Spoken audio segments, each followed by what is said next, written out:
कसाई कुल में प्रकट हुए थे सदन जी, तो उन्होंने पंडिताई का काम श्रेष्ठ नहीं समझा। स्वधर्मो निधनो श्रेया परधर्मो भयावहा। वो अपना धर्म का, ऐसे ज्ञानी महात्मा थे कि बड़े बड़े संत उनसे सत्संग करने जाते थे और ऐसी निष्ठा थी कि विचलित नहीं हुए, हाथ कटवाले विचलित नहीं हुए। जा रहे थे जगन्नाथ जी के दर्शन करने, तो संयम से चलने वाले पुरुषों के चेहरों में आकर्षण ही होता है। भिक्षा के लिए एक माता ने देखा तो आकर्षित हो गई, उसने कहा यहीं पा लीजिए भिक्षा। संत हृदय उनका पा लिया। तो आप कहाँ जा रहे हैं? जगन्नाथ जी के दर्शन। तो अब तो शाम होने वाली, यहीं रुक जाइए, कल चले जाना। बड़ा भाव देखा, रुक गए। वो रात्रि में उनके पास आई, गलत भावना प्रकट की, तो कहा कि तुमको तो ऐसा सोचना भी नहीं चाहिए, तुम्हारे तो पति विराजमान है। तो उसको लगा कि इनका आशय कहने का है कि तुम्हारे तो पति, अगर पति ना होते तो काम अग्नि ऐसी होती, बुद्धि भ्रष्ट कर देती।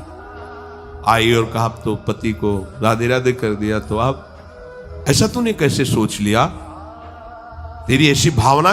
बोले अब ज्यादा हमारे सामने बाबागिरी नहीं, अब हम जो कहें वही कहो, नहीं तो हम जब पति को मार सकती तो तुम्हें अभी पूरी जनता से मरवा सकती है, तो उनका प्राण दे सकता हूं, धर्म से विमुख नहीं हो सकता। उसने मचा दिया हल्ला, लोग एकत्रित, देखो देखो ये धर्म करने का फल। मांग रहा था रोटी, हमने इसको बैठ के पवाया और कहा कि आज रात्रि यहीं रुक जाओ। रात्रि में रुका, हमारे साथ गंदा आचरण करना चाहा, पति ने विरोध किया, पति का गला काट दिया। और जाल रचने में माया को देर लगती है क्या? वो मुस्कुरा रहे थे। जगन्नाथ जी बड़ी सुंदर लीला की आपने, भक्त हैं उनके तो सामने भगवान, तो उनके संसार थोड़ी होता है। भक्त केवल भगवान को देखता है, उनकी लीला है। जैसे एक साधु जा रहे थे, तरबूजे का खेत था, रखवाला उधर कहीं छुपा हुआ था, तो उनको लघुशंका लगी, तो मेड़ के इधर लघुशंका करे थे, इधर तरबूजे का खेत था। उसने समझा कि कोई तरबूजा चुराने के लिए झुका, तो लाठी लेकर सीधे आया और पीछे से लाठी मारी। अब मस्तक खुल गया, रक्त बहने लगा। जब वो घूमे तो देखा कंठी तिलक महात्मा। तो कहा रे महाराज, हमने समझा गांव का कोई चोर है तरबूज चुराने के लिए। तो कहा हम तो जानते हैं ना आपको, आप ऐसे ही लीला करते रहते हैं। बोले नहीं, हमने पहली बार किसी को मारा है, दोबारा नहीं। बोले हम जानते हैं आपको। तो बोले महाराज क्षमा करो, चलो आपको अस्पताल ले चलते हैं। बोले ये भी हम जानते हैं आपको। और वो तो अपने भाव में वहां ले गए। डॉक्टर ने पट्टी लगाई और एक आदमी आया और उसने कहा साधु को कोई ऐसा पीड़ा दे सकता है? तुम चिंता मत करो। गर्म दूध लाया, मीठा करके पिलाया। कहा महाराज आप चिंता मत। बोले हमें चिंता नहीं, लेकिन हम तुम्हें देख करके कह रहे इतना छलिया हो तुम। मतलब हमने क्या, दूध है, चीनी है, इसमें मिला दिया हमने, कोई और तो इसमें जहर तो मिलाया नहीं। हम जान रहे हैं ना, तुम ही हो पहले लाठी से मारा, फिर अस्पताल लाए, तुम ही ने पट्टी बांधी और तुम ही हमें दूध पिला। बोले महाराज नहीं, ऐसा ऐसा करके फंसा क्यों रहे हो हमको? हमने ऐसा। बोले हम तो अब तुम हमें भुलावे में नहीं डाल सकते, तुम ही हो, तुम ही हो। वो अपने भाव में है, वो सामने वाले का। तो साधु अपने भाव में होता है। तो सदन जी आनंदित है, हे भगवान ये तुम्हारी लीला है। राजा के पास सुबह पेश किया गया उनको बांधकर। उनसे पूछा तुमने अपराध किया? तो उनका ऐसा नहीं। बोले ये आपके, तो बोले जो कह रही है इसमें भी भगवान की कृपा है। अब वो इस बात को समझ नहीं पाए।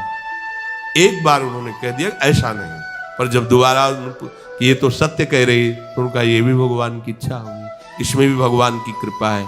तो बोले इनके दोनों हाथ काट दिए जाए। साधु है, प्राण दंड तो नहीं, कितने हाथ काट छोड़ दिया जगन्नाथ जी के सामने। हाँ प्रभु, हाथ तो वही ले लिए थे, ले जोड़ के प्रणाम करते आपको। वो आप तो सब जान ही रहे, अपराध नहीं, इसलिए देखो हृदय आनंदी थे, इतने कष्ट। और ये भी ऐसे हाथ जोड़ने को किया, नवीन हाथ जागृत हो गए। और भगवान प्रसन्न होकर के, भगवान जब बातचीत करते हैं तो यही बातचीत अपने से होने लगे, तो आप नहीं सुन पाएंगे, जिससे होगी वही सुन पाए। भगवान ने कहा तुम्हारा हमारे प्रति तनिक भी रोष नहीं आया कि बिना किसी गलती के तुम्हारे ऊपर आरोप और ये दंड। बोले प्रभु हर चेष्टा में मुझे आपका प्यार दिखाई देता है। वो करके इतने बड़े महात्मा है कि जहां भयभीत हो जाएंगे भैया वो ऐसे तो हम धर्म से चलते हैं, पर अब सब जान जाएंगे दंड मिलेगा, इससे अच्छा चल भैया जैसा थे। नहीं, प्राण चले जाएंगे धर्म।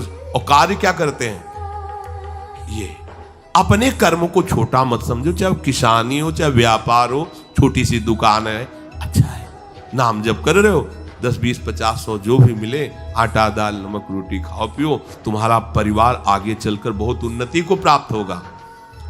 बेईमानी करके अधर्म आचरण कर करो तो भैया देख लेना, ऐसा होगा कि तुम सोचोगे कि हमने पाप किया है। सोचोगे एक दिन तुम्हें बैठ के रोना पड़ेगा अपने परिवार के लिए जिनके लिए तुम पापाचरण करते हो।